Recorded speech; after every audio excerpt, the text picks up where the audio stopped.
Bolivia no hay dólares. Pongamos en contexto el tema que está sucediendo a países sociopopulistas en la región latina.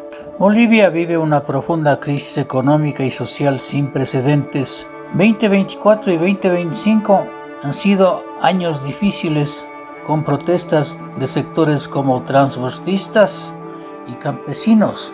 Hay presión al gobierno para que se tomen medidas urgentes contra la inflación, la escasez de dólares y de combustibles. Antecedentes. Bolivia enfrenta una crisis económica y multidimensional, caracterizada por 12 años consecutivos de déficit fiscal, una inflación acumulada del 8.82% en el 2024, la más alta en 16 años, y una escasez crítica de dólares. El país está en un laberinto originado por la decadencia de la industria de los hidrocarburos y el aumento del déficit fiscal, causas de las crisis.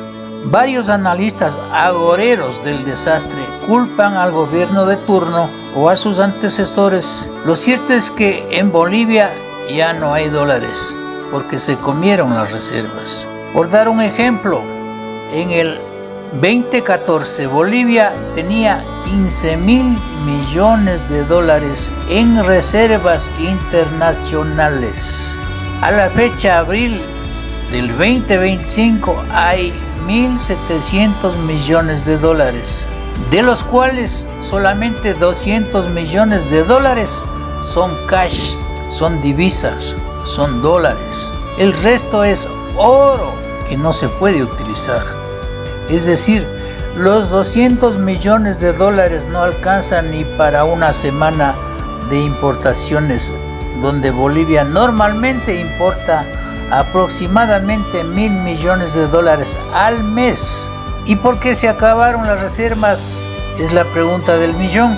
Porque simplemente el gobierno gasta más de lo que invierte, y entonces el país está en un laberinto originado por la decadencia de la industria de los hidrocarburos y el aumento del déficit fiscal.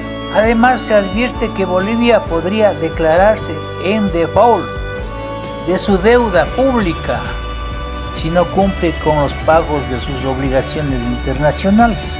¿Y qué es el default de la deuda en el caso boliviano? El default o no pago de la deuda pública se produce cuando una empresa, una persona o un estado no cuenta con dinero líquido para hacer frente a su deuda. Si un país incumple sus deudas, se dice que cae en default. ¿Cuáles son las principales consecuencias del default?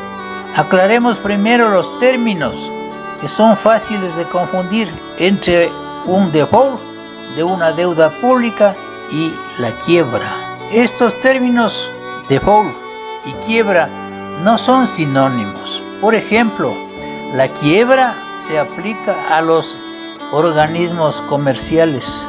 Cuando una empresa es declarada en quiebra, puede ser liquidada ya sea por iniciativa propia o por decisión judicial. Pero en el caso de default, de deuda, el Estado no puede ser liquidado y continúa funcionando, pero enfrenta restricciones en la obtención de préstamos en los mercados extranjeros. Aclarada la terminología de un default de deuda pública, las consecuencias son las siguientes. 1. Una vez declarado el default, el gobierno no podrá tomar préstamos en los mercados extranjeros durante 5 o 7 años. 2. Durante este periodo solo puede pedir prestado al Banco Mundial, al Fondo Monetario Internacional y similares en condiciones muy duras. 3. Cuando un Estado declara el default, los inversores extranjeros que invirtieron en empresas privadas intentan retirar sus dividendos o salen de los proyectos de inversión. 4. Los fondos de inversión extranjeros que planeaban invertir en empresas o comprar obligaciones de deuda del Estado se niegan a hacerlo y las obras del gobierno se paralizan. 5. Las empresas que quedan sin inversiones o las reciben de manera incompleta experimentan un crecimiento económico reducido porque tienen menos ingresos de los previstos y por lo tanto pagan menos impuestos al presupuesto. ¿Qué destino le espera a Bolivia? Las noticias no son alentadoras. Las filas para conseguir gasolina son interminables. La gente se encuentra con surtidores cerrados, combustibles racionados, empresas paralizadas y un mercado negro en dólares que crece sin freno y sin respaldo del Banco Central Boliviano. Yo recuerdo que Bolivia fue señalada como un caso exitoso en América Latina con Evo Morales en la presidencia y con Luis Arce como ministro de Economía. Hoy estos dos políticos se disputan el poder con más opción el actual presidente Arce, porque Evo Morales está impedido de acceder al poder por prohibición constitucional, pero es el que más convoca y en política todo puede suceder. El caso boliviano no es solamente de cambio de políticos, lo de fondo es el modelo económico que nunca fue reformado.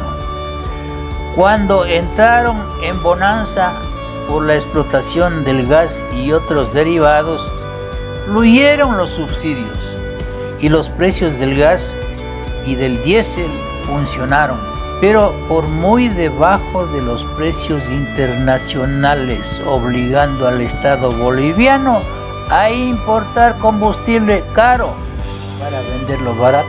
La falta de recursos para inversión ha hecho que los yacimientos entren en declive y por ende se hace imposible sostener el tremendo gasto público y los actuales subsidios.